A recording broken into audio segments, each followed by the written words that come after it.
Selamat pagi, siang, dan malam kepada teman-teman semua. Perkenalkan, nama saya Michael Hans, NIM 135185056.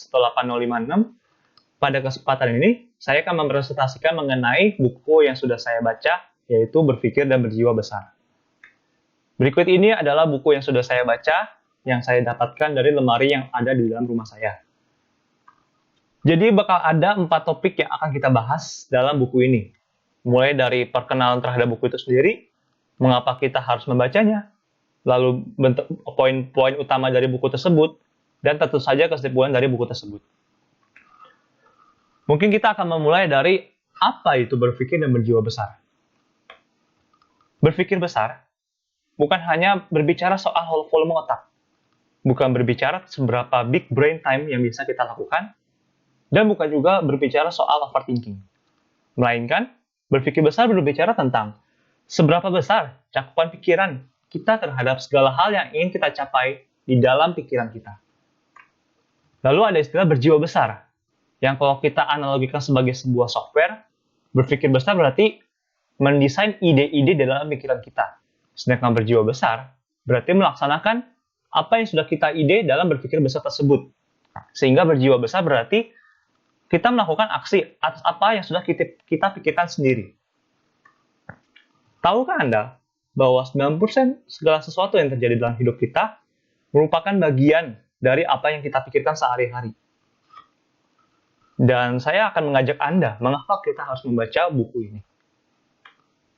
Jadi akan ada 6 poin utama yang akan saya bahas. Yang pertama, bagaimana cara kita memandang diri kita sendiri, lalu memandang orang lain, memandang lingkungan, lalu hambatan-hambatan dalam bertindak, seberapa penting tujuan dalam hidup, dan yang paling terakhir adalah bagaimana cara menjadi seorang pemimpin.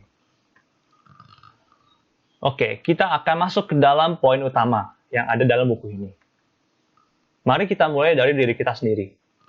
Pikiran kita memegang peranan yang begitu penting. Apa yang kita pikirkan, itulah yang akan terjadi. Lalu keinginan kuat, itu juga merupakan sesuatu yang membuat suatu tindakan dapat berhasil. Tidak ada obat yang lebih mujarab daripada keinginan kuat untuk bertindak. Dan yang terakhir, percaya diri. Percaya diri juga menjadi poin penting dalam mengambil keputusan dan meraih goals yang ingin kita capai. Di sini ada beberapa quote menarik, yaitu, you are what you think. Apa yang kamu pikirkan, itu adalah diri kamu. Lalu, you must respect yourself. No one respect you more than yourself. Yang berarti, tidak ada orang yang akan lebih menghargai kamu daripada diri kamu sendiri. You are important and you have great values in yourself. Setiap dari kita pasti memiliki nilai plus yang kita bisa banggakan. Dan yang paling terakhir adalah kita tuh sebetulnya lebih baik daripada yang kita pikirkan. Bagaimana dengan hubungan kita dengan orang lain? Kita perlu mengetahui bahwa tidak ada orang yang lebih penting ataupun kurang penting. Semuanya adalah sama. Every people is important. Jangan pernah kita meremehkan orang lain. Itu sama saja kita meremehkan diri kita sendiri. Dan tentu saja, untuk mencapai kesuksesan dalam kehidupan kita memerlukan bantuan-bantuan dari orang lain. Memandang orang lain begitu penting. Bagaimana cara kita memandang orang lain selain yang berpikir dan berjiwa besar? Yang pertama, be humble with the others. Jadilah murah hati kepada orang lain. Bertemanlah, berkawanlah dengan para orang. Lalu selalu perkenalkan diri Anda terlebih dahulu kepada orang lain. Karena itu akan menimbulkan rasa nyaman kepada orang lain dan kepada kita sendiri.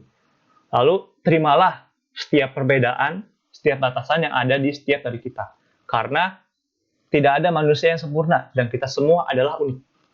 Dan yang terakhir adalah, buatlah partner kalian merasa lebih senang. Ketika kita berbicara dengan orang lain, usahakan bahwa kita bisa sama-sama senang dan sama-sama nyaman, maka itulah yang membuat orang lain inilah yang akan memiliki kontribusi besar juga di dalam hidup kita. Bagaimana kalau kita melihat dari sisi lingkungan? Lingkungan pun juga memainkan peran yang begitu besar dalam membentuk siapa diri kita. Kalau kita hidup di lingkungan yang buruk, maka jadilah pribadi yang buruk. Kalau kita hidup di lingkungan yang rajin, maka kita menjadi pribadi yang rajin. Sebagai orang yang ingin berpikir dan berjiwa besar, maka kita perlu untuk hidup di dalam lingkungan kelas 1. Lingkungan kelas 1 bukan berarti kita hidup di lingkungan orang yang kaya. Lebih tepatnya adalah kita hidup di lingkungan yang membuat kita bisa berkembang. Lalu berkawanlah dengan teman-teman yang sama-sama berorientasi untuk maju. Kurangilah menggosip, waktunya bisa dipakai untuk sesuatu yang bisa mengkonstruktifkan pikiran kita. Dan yang paling terakhir tentu saja, janganlah kita untuk malu untuk mendapatkan nasihat-nasihat dari orang-orang yang berpengalaman. Sebagai contoh, ketika kita ingin memilih tempat untuk bekerja, kita bisa untuk berkonsultasi terlebih dahulu kepada kakak-kakak tingkat yang sudah berpengalaman sebelumnya. Selanjutnya, setelah kita sudah mengenal mengenai diri, orang lain, dan lingkungan kita, sekarang saatnya kita ingin mengambil keputusan di dalam tindakan kita yang sudah kita rencanakan dalam pemikiran besar kita. Namun, tentu saja akan ada hambatan-hambatan tertentu. Sebagai contoh, dari pikiran kita sendiri kita memiliki dua channel, yaitu channel positif dan channel negatif. Keduanya memiliki output yang jelas berbeda dan akan mempengaruhi segala aspek kehidupan kita. Pernahkah Anda terpikir suatu ide cemerlang, tetapi akhirnya tidak jadi dieksekusi? Sekarang saya akan membahas mengapa dua hal tersebut bisa terjadi. Yang pertama, adanya rasa takut, di mana rasa takut ini akan membuat perencanaan yang kita rencanakan menjadi tidak tereksekusi. Contohnya, kalau misalkan tidak sesuai, bagaimana? Nanti kalau jadinya begini, bagaimana dong? Lalu ada juga alasan yang membuat planning kita menjadi terhambat. Yang pertama, terlalu sulit untuk mengimplementasikannya. Nanti ada orang-orang yang tidak suka dengan apa yang sudah kita buat. Kita kekurangan sumber daya. Dan yang paling terakhir, faktor yang paling sering dipakai adalah faktor umur, di mana umur menjadi penentu semangat dari seseorang. Padahal faktanya tidak. Solusinya bagaimana? Ketika kita ingin merencanakan sesuatu, kita ingin mengambil suatu tindakan, kalau kita takut, kita hadapi apa yang kita takuti. Takut interviewlah segera. Takut dimarahin, berhadapanlah face to face dengan orang tersebut. Takut berbincang dengan atasan, berbicara dengan atasan. Dan kalau kita banyak alasan, ingat satu hal, bahwa lebih baik kita menggunakan waktu yang udah ada untuk memaksimalkan pencarian solusi dari yang kita rencanakan, daripada kita mencari pembenaran mengapa solusi ini tidak dilakukan. Dan yang poin kelima ini adalah define your goal and target. Dua hal ini adalah dua hal yang penting dalam menentukan arah hidup kita. Sebagaimana contoh, mungkin kita bisa membuat target untuk 30 hari, 1 semester, 1 tahun, dan 5 tahun. Tahukah Anda bahwa orang yang pensiun dan tidak melakukan apa-apa cenderung adalah orang yang paling rentan dalam penurunan performance daya pikir mereka. Dan ini merupakan hal yang cukup berbahaya. Seberapa penting itu goals dalam tujuan hidup kita? Bila mana kita ingin berpikir dan berjiwa besar, goals ini memegang peranan penting. Karena membuat pembimbing otomatis kita bisa berjalan dalam pikiran kita. Kita jadi mengetahui kemana kita mau pergi.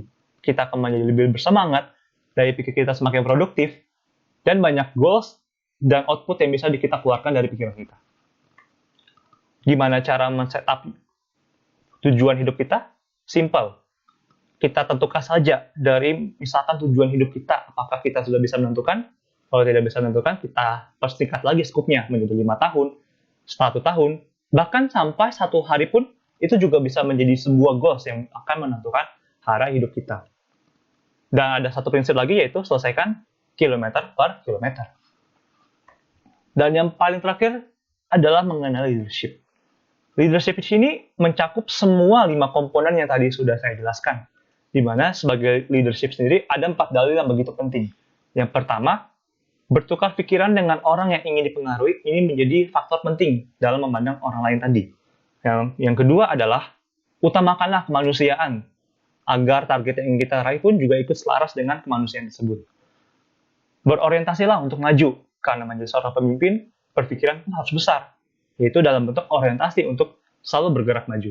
Dan berani mengkritik diri sendiri, yaitu meluangkan sedikitnya waktu untuk melihat diri kita sendiri.